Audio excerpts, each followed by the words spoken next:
Franchement, ça dégoûte que ce film ne soit pas aux Oscars. Et bonjour tout le monde, j'espère que vous allez bien et j'espère que vous êtes en forme. On se retrouve une fois de plus pour une petite critique concernant un film d'actualité. Il s'agit de The Iron Claw. Bon, on va pas y aller par quatre chemins, on va faire simple de suite. J'ai adoré ce film. Pour moi, ça va être sans conteste un des films de cette année et franchement, je ne comprends pas. Il mérite amplement sa place aux Oscars, que ce soit en tant que film en lui-même ou ne serait-ce que pour les acteurs qui jouent tous aussi bien les uns que les autres. Parce que oui, on a beaucoup parlé de la prestation de Zac Efron dans ce film récemment, et il faut le dire, il joue absolument très très bien. Mais il faut le dire aussi, l'ensemble du casting est top, pas juste lui. Chaque personnage réussit vraiment à nous faire ressentir les choses, on ressent beaucoup d'émotions à travers justement chaque personnage, on vit littéralement ce que vit la famille Von Erich tout au long du film. Oui, quand j'avais parlé de la sortie du film, j'avais dit la famille Von Erich, mais en fait ça se prononce Von Erich. Désolé. Pour résumer l'histoire, ça va être assez simple. Le film nous montre concrètement l'évolution de la famille Von et Eric dans la période des années 80-90. C'est une famille de catcheurs qui a une certaine renommée dans le milieu. Alors moi, je n'y connais absolument rien en catch, mais les puristes auront certainement entendu parler de cette famille. Et ce qu'il y avait de particulier avec cette famille, c'est qu'ils pensaient qu'ils étaient maudits parce qu'il leur est arrivé vraiment, mais énormément de crasse tout au long de leur vie. Je sais pas si je dois spoil ou pas parce que en fait, vous avez toute leur biographie qui est disponible sur internet. Je vais essayer de pas trop rentrer dans les détails, ou en tout cas minimiser un maximum pour que vous puissiez profiter pleinement de ce qui se passe dans le film. Enfin, profiter, c'est une façon de parler, parce que c'est pas très joyeux ce qui se passe dans le film, mais comme le film est excellent, on profite dans un certain sens. Surtout que le réalisateur Sean Durkin, il a dit que c'était pas un film justement sur le chagrin et sur la douleur, mais sur l'absence de ce chagrin et de cette douleur, et ce que ça peut engendrer derrière. Moi, ce que j'ai vu, c'est l'ascension, la descente aux enfers, et la libération, je mets des gros guillemets. Ce film nous montre l'histoire d'une famille qui est en fait l'histoire fantasmée d'un homme. Et non, ce n'est pas l'histoire du personnage principal Kevin Von Erich interprété par Zac Efron, mais c'est l'histoire de son interprété par Holt McCallany. Mais on y reviendra de toute façon sur le. J'emploie le terme fantasmé volontairement parce que avant d'être entraîneur, donc Fritz Von Erich, qui est le père de toute cette fratrie, était lui aussi un catcheur professionnel, mais tu sens dans le film qu'il a jamais eu la gloire qu'il méritait, ou en tout cas qu'il considérait mériter. La renommée, ça par contre, oui, il l'a eu, aussi bien en tant que catcheur qu'en tant qu'entraîneur de ses fils. Mais malgré tout, en tant que catcheur, il a jamais atteint réellement les objectifs qu'il souhaitait. Il a jamais eu les titres qu'il voulait. Du coup, le film nous montre tout ce qu'il a pu faire à ses fils, et tu sens justement qu'il projette sur eux toute la vie sportive qu'il aurait aimé avoir, quitte à en oublier le côté humain. Parce que sur le plan perso, là par contre, il n'y a pas de problème, hein, il a tout ce qu'il faut, il a une femme, il a une belle baraque, il a des enfants. Mais ce qui compte avant tout, c'est la compète, les titres, la gloire. Les sentiments, le côté humain, la compassion pour ses fils. Pour les couilles, c'est pour les faibles ça. Et tu sens, on y reviendra plus tard, mais qu'il a une emprise sur ses fils parce qu'à un moment donné, t'as Zac Efron qui dit à quelqu'un, un homme, ça ne pleure pas, ça ne doit pas pleurer. Et sauf que la personne en face lui dit, mais tu sais, c'est normal de pleurer. Du coup, le père Von Erich, déjà, tu l'apprécies pas beaucoup à la base, mais plus le temps passe, plus il arrive de crasse à sa famille, et plus tu le détestes, et plus t'as envie de lui exploser un peu plus sa tête contre le mur. Ou contre un coin du ring, contre une chaise, ce que vous voulez. Hein. Il est responsable de la quasi-totalité du sort qui arrive à ses fils, et il n'en a même pas conscience, il ne s'en rend absolument pas compte. Pour lui, faut aller de l'avant. Et même quand il enterre un de ses fils, une demi-heure après, le discours c'est « Bon les gars, on va parler du championnat un petit peu là. Qui c'est qui va jouer le titre? Qui c'est qui va aller se battre là pour cette ceinture? Mais quel fils de... » Et j'ai amorcé vite fait le sujet tout à l'heure, mais c'est vraiment ouf de voir une emprise aussi forte d'un père sur ses fils. Ils ont littéralement baigné dans une éducation autoritaire et ils ne bronchent jamais, mais vraiment jamais. Même si ça va à l'encontre de ce que eux pensent ou veulent faire, non, ils baissent la tête et ils subissent. Et du coup, ça c'est mon ressenti personnel, je n'ai pas vu de réponse par rapport à ça, ou en tout cas d'explication, mais pour moi le titre The Iron Claw, c'est le nom de la prise de catch du père justement dans le film qui transmet à ses enfants. Bah, j'ai l'impression que le titre fait référence vraiment à cette emprise que lui peut avoir avec sa prise qui est censée maintenir les adversaires au sol. C'est vraiment la sensation que j'ai eue, The Iron Claw, le père qui maintient la pression sur ses enfants tout au long de leur vie. Après, comme je vous le disais, je peux me tromper. Moi, c'est vraiment le ressenti que j'ai eu. À côté de ça, comme je le disais tout à l'heure, tout le casting est super bon. Et Zac Efron, c'est pareil, comme je le disais au tout début de la vidéo. Je ne comprends pas qu'il ne soit pas nommé dans la catégorie meilleur acteur pour les Oscars. Oui, y a pas que les Oscars dans la vie, faut arrêter un petit peu là. C'est vrai, effectivement, mais quand je vois que Colman Domingo, il est nommé pour le film Rustin dans la catégorie meilleur acteur et pas Zac Efron, alors que le mec surjoue littéralement son personnage du début à la fin, non, moi ça me gonfle. Franchement, Zac Efron, il joue super bien, le mec ultra résilient qui ne bronche jamais malgré tout ce qui se prend dans la gueule. À la fois physiquement, parce que c'est du catch, donc forcément, physiquement, il prend des coups, mais surtout psychologiquement, parce que en plus de tout ce qu'il subit, je vais pas revenir dessus, ça fait 50 fois que je le dis, ben lui, il essaie malgré ça de construire sa vie de famille de son côté, de maintenir sa relation avec ses frères malgré toutes les merdes qui leur arrivent. Il essaie tout simplement de trouver un équilibre au milieu de tout ça, et ça le travaille comme pas possible, tu le vois à des moments, il veut juste s'isoler, il arrive même pas à rester chez lui, à rester avec ses gamins, il veut même pas parler à ses parents, il veut juste rester dans son coin, à se morfondre si je puis dire, parce qu'en même temps, bon bah, quand tu perds tes frangins les uns après les autres,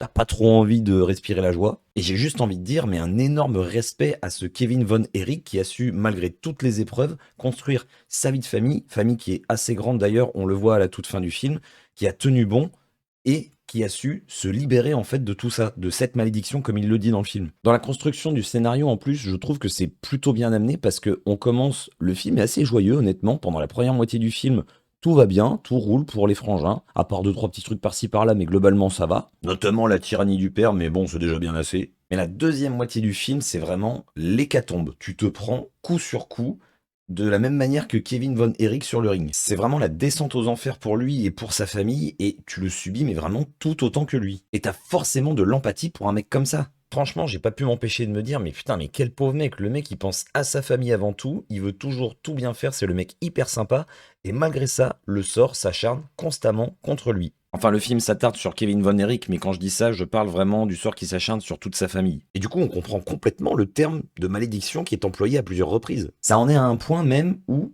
le gars, il ose même plus approcher ses enfants, il y a une scène, il veut même pas toucher son gosse, il dit non, j'ai pas envie de le contaminer. C'est chaud quand même, sachant que le réalisateur n'a pas voulu parler volontairement d'un autre fils de cette famille qui s'était également suicidé, parce qu'il y a eu 3 suicides dans cette famille, il avait pas envie d'alourdir, d'assombrir davantage le scénario. Oh, c'est vrai que dans le film, déjà, 5 enfants, 4 morts, c'est vachement sombre, hein. Un de plus, non, ce serait vraiment trop, hein. Pour moi, honnêtement, c'est un choix que je trouve un petit peu discutable, ne serait-ce que par respect pour la famille.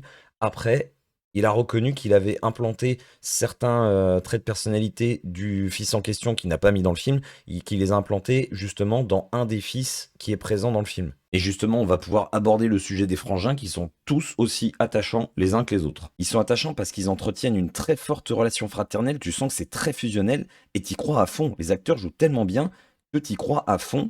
T'as trop envie d'être dans leur famille, de faire partie de leurs frères. Ils se soutiennent, ils s'encouragent, ils sont là les uns pour les autres, même quand parfois ça va à l'encontre du paternel. Alors tu sens qu'ils osent pas trop, mais ils sont prêts à se soutenir s'ils sont tous ensemble justement pour faire ce que l'un des... À un moment donné par exemple, il y a un des frères, il veut pas faire du catch, il veut faire de la musique.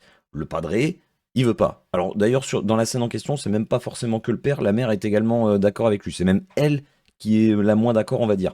Et pourtant les frangins le soutiennent, pas ouvertement, ils sont obligés de le faire en scred, mais voilà, tu sens que ils s'aiment tous autant les uns que les autres. Et c'est en ça que je trouve le casting super bon, parce que pour ma part, tu ressens vraiment le lien fraternel qui les unit. En plus de ça, tu ressens vraiment les différentes personnalités entre chaque frère. Tu sens qu'il y en a un qui est un petit peu plus introverti, qui n'arrive pas trop à s'exprimer, et qui va justement évoluer au fur et à mesure.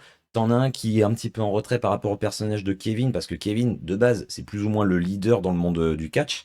Et pourtant, la tendance va s'inverser à un moment donné. T'en as un autre justement qui fait un autre sport, mais qui va être confronté à une grosse désillusion et qui du coup, pareil, sa personnalité va changer. Tous les personnages évoluent tout au long du film. Celui qui évolue presque le moins finalement, c'est le personnage de Zac Efron.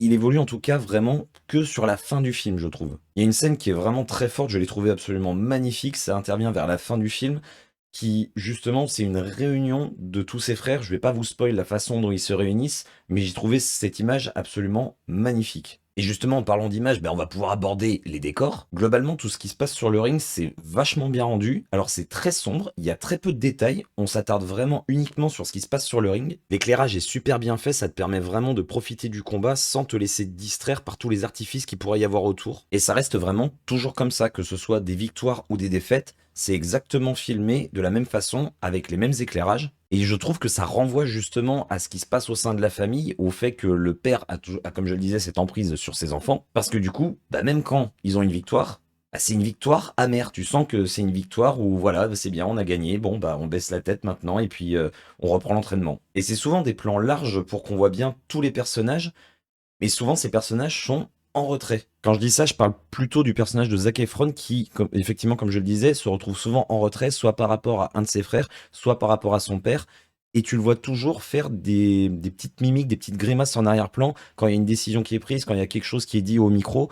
Tu vois sa réaction, mais tu compatis pour lui parce que tu sens que, genre, il dit quoi? Attends, pourquoi on dit ça?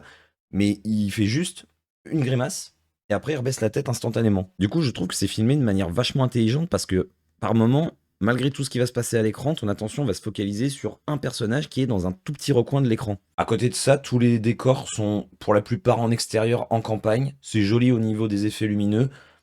Ça reste classique sinon. À côté de ça, je trouve que les musiques ont toutes été super bien choisies. Elles accompagnent parfaitement le film et les différentes situations auxquelles, justement, on va être confronté. Que ce soit sur le ring, quand la famille apprend une mauvaise nouvelle ou pendant les entraînements. Mais aussi quand ça va également, parce que malgré les apparences, il n'y a pas que du broyage de noir tout au long du film. Du coup, j'ai beaucoup aimé le travail sonore avec toute cette ambiance des années 80 qui est parfaitement retranscrite. Je réfléchis encore un petit peu. Alors, j'ai certainement oublié de dire des choses, mais là déjà, je vous ai donné vraiment l'essentiel, enfin tout ce que moi j'ai pu ressentir, comprendre à travers ce film. Et franchement, j'ai envie de vous dire, ça ne sert à rien d'apprécier le catch ou pas. Même si vous n'aimez pas le catch, si vous avez envie de voir un film qui va vous faire ressentir des choses, qui va vous transmettre de l'émotion, c'est clairement le film à aller voir en ce moment. Et j'espère qu'il aura beaucoup plus de reconnaissance dans les mois, dans les années à venir, parce qu'il le mérite clairement. Encore une fois, c'est un film qui te fait relativiser sur plein de choses, et quand tu vois ça, tu te dis, mais j'aime ma famille en fait, enfin, je veux voir mes frangins, je veux pas les quitter,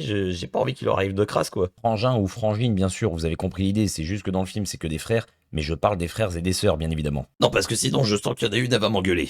Donc voilà ma conclusion.